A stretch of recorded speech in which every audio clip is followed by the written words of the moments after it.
అంబే అంబే కోటికి వస్తున్నావంటే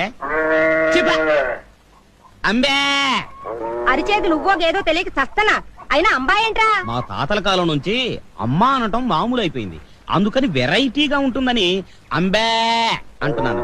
ఏ అమ్మ గొంతు బాగాలేదా? ఆనిది పెద్ద గంటసాల గొంతు, బాగోగులు ఒకటే తక్కువ. పట్టు. ఆగాదు, ఏమిటమ్మ ఇది? చారు.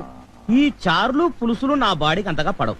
కాసింత మాంసం కూర, చికెన్ కురుమో, చేపల పులుసు లాంటివి వేసుకోమని ఎన్నిసార్లు చెప్పాలి? నిన్ను కష్టంలో పెట్టా నా మొగుడే నన్ను నిలదీసి అడగడు. నీకెంత పొగరా? పోరా. పోతాంలేమమ్మా, పోకపోతే నీతో కాపురం చేస్తామా?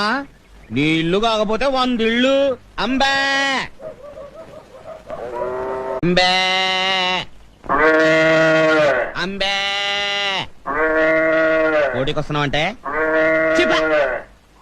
అంబే అరిచేతులు ఉవ్వోగేదో తెలియక